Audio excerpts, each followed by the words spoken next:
At 2:30 p.m. local time, the flight deck of the USS Gerald R. Ford was moving with the exact precision that defines everyday life aboard the flagship of American naval power.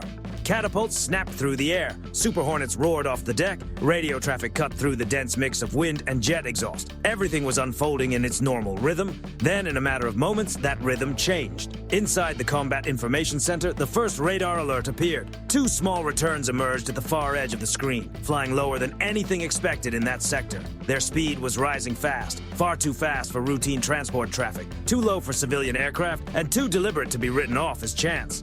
A steady voice came over the internal system. Unidentified aircraft approaching at high speed, bearing 281, altitude extremely low. As new data came in, the picture sharpened. The uncertainty was gone. Two Venezuelan F-16s were coming straight toward the formation, skimming low over the sea with unmistakable purpose. To understand why that move carried so much weight, you have to look past the sky and into the tension underneath it. For weeks, reports had suggested that President Maduro's government was losing control, weakening under mounting American pressure, or even nearing a breaking point. But the reality looked very different. On national television, Maduro appeared again and again smiling, dancing with crowds in Caracas, and urging people to keep working while still enjoying life. On December 1st, he said openly that the United States would not break Venezuela through psychological pressure. At the same time, Washington was increasing the pressure. The Trump administration had carried out more than 20 strikes against vessels suspected of moving illegal cargo from Venezuela and Colombia. Then, in a clear show of force, the United States sent the USS Gerald R. Ford, one of the strongest symbols of its naval reach, into waters near the southern Caribbean. Instead of backing away, Venezuela answered with a dangerous display of its own. Back over the Caribbean, the two F-16 dropped so low that their shadows stretched across the waves behind them. No radio call, no greeting, no warning. Only the hard, continuous growl of afterburners as they surged toward one of the most capable warships on Earth. On Ford's flight deck, the sea wind hit the faces of technicians who paused and looked toward the horizon. The dark specks in the distance sharpened into the unmistakable shape of fighter jets. No one panicked, but no one dismissed what they were seeing. From the bridge came a firm order. Condition 3, maintain course, log everything. That response captured the mindset of the U.S. Navy perfectly. Calm, disciplined, refusing to be dragged into a provocation. But nobody aboard misunderstood what this meant. A low, fast pass like this does not happen by accident. It was a political message delivered in steel and speed, replacing speeches from Caracas with action over open water. As the Venezuelan fighters came even lower and the Ford stayed on course without changing a single degree, one thing became impossible to ignore. This was not just a close flyby, it was a direct challenge. The moment those two F-16s kept closing in on the Ford carrier strike group, the atmosphere inside the ship shifted into full alert. There was no shouting, no confusion, only a smooth transition into a state the crew had practiced so often it had become second nature. Inside the CIC, the core of the ship, the room dimmed until only the pale glow of radar and sensor screens remained. On the main display, the two aircraft were descending quickly, flying extremely low, and still saying nothing over the radio. A coordination officer spoke from his console. Track Angels 1 and 2, closing fast, unknown intent. Immediately, radar data from the escort ship synchronized with Ford's systems. Speed, vector, altitude, flight stability. Every detail fed in continuously. There were no erratic movements and no signs of hesitation. Whoever was flying those aircraft knew exactly what they were doing. The ship's electronic warfare suite switched into passive collection mode. It started recording everything the F-16s were revealing without realizing it. Radar sweep patterns, timing between mode changes, fire control signatures, even the smallest shifts in signal strength. The lower and closer the jets came, the more information they exposed. On deck, technicians secured an FA-18E Super Hornet to Catapult 3. It was the Alert 5 aircraft, ready to launch in under 5 minutes. The pilot was already strapped in, oxygen mask locked, one hand resting on the stick. The Ford did not retreat. It did not dodge. It prepared. A communications officer sent the first warning. Venezuelan aircraft, this is a United States Navy warship. You are approaching a restricted flight zone. Maintain safe distance. No reply. That was hardly unexpected. Encounters like this rarely come with polite answers. Inside the CIC, the crew kept doing what they were trained to do best. Stay composed and capture every detail. The vertical launch system shifted from cold to green. The Sea Sparrow system came online for short-range tracking. The Phalanx close-in defense system turned quietly, its sensor head scanning, its cannon ready if needed.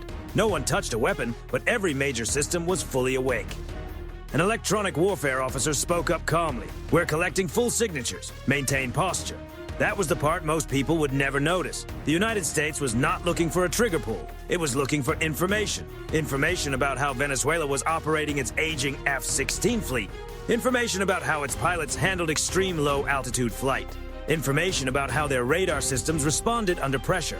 Every passing second added another piece to the intelligence picture. From a tactical standpoint, Ford was letting the jets come into the exact zone where data collection became most useful, close enough to reveal everything important, but still far enough out for an immediate response if the situation changed. Then a soft tone moved through the CIC. Altitude drop detected. New vector. Direct bow approach. That was the most dangerous line they could take, and everyone in the room understood it instantly. This was no longer just a message, it was turning into a real test. The Alert 5 Super Hornet was ready. Defensive systems were already tracking. Electronic collection remained wide open, and still Ford held course, held speed, and changed nothing. No one needed to speak louder. Everyone already knew exactly what to do. The two F-16S kept coming. No reduction in speed, no turnaway, no response over the radio. It was as if they wanted to throw a direct challenge at the deck of the largest aircraft carrier in the world. Then they crossed the 10 nautical mile line, close enough that a single mistake could have changed everything. That was the moment Ford made its first move. Now the distance between the Venezuelan fighters and the carrier was being measured in seconds. From the deck, crews could clearly see the orange glow pouring from the jet's exhaust as afterburners drove them forward at full power. At that altitude and speed, even the smallest error could have ended in disaster. Inside the CIC, a sharper tone broke through. Possible radar sweep, low-power targeting behavior. It was not a weapons lock, but it was enough to make everyone understand that this had moved beyond a simple display. Someone in one of those cockpits had shifted into a close-range scan mode, and that alone was enough to push the ship into a higher defensive posture. The American response came immediately, not through fire or dramatic warnings, but through complete control of the tactical picture. On deck, the order rang out. Launch Alert 5 now. Catapult 3 drove forward. The ship shuddered. A Super Hornet shot into the sky, leaving a white trail of vapor behind it. It did not race directly at the F-16S.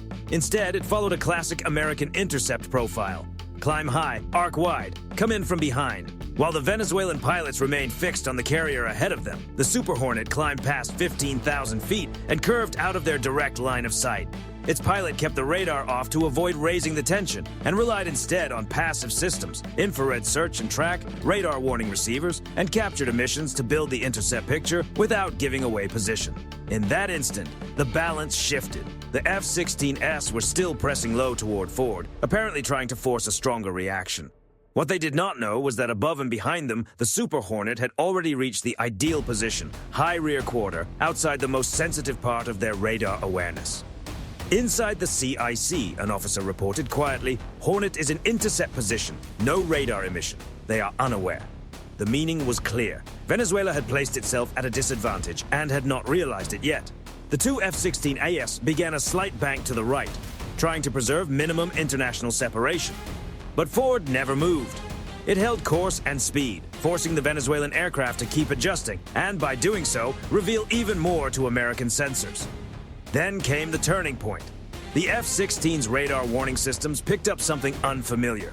Not a lock, not an open threat, but enough reflected cues from behind to suggest that another fighter was tracking them. The Venezuelan pilots may not have seen the Super Hornet, but they could feel the situation changing. They no longer controlled the moment. The lead F-16 pitched up slightly, reduced speed, and climbed, a clear sign of tactical withdrawal. The second hesitated for a beat, then followed. From Ford's command center, the operations commander watched the shift and said quietly, "They got the message. No shot was fired. No lock was announced. No physical contact took place." Yet with one perfectly timed launch, the United States had completely reversed the situation. What began as a dangerous approach became a moment where Venezuela had little choice but to pull away rather than risk being shadowed from a weak position. On deck, there was no celebration. No one treated it like a triumph. The crew simply went back to work, exactly as the U.S. Navy is trained to do, quietly, efficiently, and without emotion. Still, everyone understood what had just happened. The sudden change in the F-16's course showed that Venezuela had never truly held the advantage. It had only been probing a force far beyond its reach. And in the process, it had handed over valuable intelligence through the very maneuver meant to project strength. When the lead F-16 pulled up, it was more than a simple technical correction. It was the clearest sign yet that the pilot had understood the reality of the moment. They had entered a situation controlled by the Americans. No alarms, no lock tone, no missiles in motion, but the pressure was unmistakable. A Super Hornet sitting in your tactical blind spot is enough to make any pilot reconsider the next move. Inside the American cockpit, the pilot stayed silent. Weapons remained unsafe, but the infrared tracking system followed every movement of the F-16S, recording heat signatures, throttle changes, and shifts in angle of attack. Back aboard the Ford, that information streamed directly into the ship's systems. A CIC officer said quietly, "They know we're right behind them." That alone was enough to change the behavior of the Venezuelan aircraft. The F-16S began to slow, a subtle but revealing sign of tension. The lead aircraft pulled power back to around 70%. The second followed, though less smoothly, as if the pilot was trying to recover proper spacing. At such low altitude, every change in speed carried danger. Cut power too much, and the sea rises beneath you fast. The Super Hornet did not need to move any closer. It only had to remain close enough for the Venezuelan pilots to understand one thing clearly. They were being watched. Silence communicated most of it. Even so, the U.S. Navy transmitted once again. "Venezuelan aircraft, you are operating unsafely near a United States warship. Maintain safe distance." Again, no answer came back, but this time, the silence felt different. It was no longer defiance. It was hesitation. The pilots understood the situation. Push any harder, and the chance of a wider regional crisis would rise sharply. Behind them was the political pressure coming from Caracas. Maduro had insisted that Venezuela would never bend to the United States and wanted to show that the country still had sharp edges. But in the air, the pilots were facing a much less dramatic truth. In front of them was the largest aircraft carrier in the world, protected by one of the most advanced defense networks anywhere. And they had only two F-16S, both from a much older generation. Then the Super Hornet began to shape the exit. In air combat, there is a maneuver that says everything without saying a word. It does not threaten, it guides. The American pilot lowered his left wing and drew a wide arc to the right, a quiet signal in the sky. "If you are leaving, this is the direction." The Venezuelan pilots understood. The lead jet banked gently right, turning back toward airspace closer to Venezuelan territory. The second followed, keeping enough altitude to stay safe through the turn. On the Ford, the forward-looking infrared operator reported both aircraft turning home. No aggressive posture. No one in the CIC looked relieved. No one applauded. For the U.S. Navy, a withdrawal is not a moment for celebration. It is simply the end of a situation that could have become far worse. The rules stayed the same. Stay calm. Record everything. As the F-16S moved away, the Super Hornet remained offset at higher altitude, flying parallel and watching them until they fully cleared the danger zone. Inside the CIC, the stream of information kept growing. Venezuelan radar waveforms, engine response during deceleration, afterburner performance, behavioral changes once a U.S. fighter appeared on their rear quarter. Every detail mattered. Because in modern confrontation, value is not always measured by what gets hit. Very often, the greater advantage comes from what gets learned. When the F-16S finally faded from detection range, the Super Hornet descended and headed back to the carrier. Over the radio, the pilot spoke briefly. Contact disengaged, returning to base. On the Venezuelan side, the pilots may not have fully understood how narrow the margin had been. One fraction of a second, one misunderstanding, one overcorrection, and the story could have become far bigger. Aboard the Ford, everyone knew the incident was over, but not forgotten. As the two F-16 disappeared beyond the horizon, life on the USS Gerald R. Ford settled back into its normal rhythm. The Super Hornet landed smoothly, its tailhook catching the second wire with a clean, controlled impact. Even then, nobody saw the moment as some great triumph. The U.S. Navy does not chase spectacle. It focuses on control and stability. For analysts in Norfolk and at the Pentagon, though, what had just happened carried serious weight. It was not simply a dangerous flyby. It was a signal, a statement, and a warning compressed into 6 tense minutes between Venezuela and the most advanced naval force on the planet.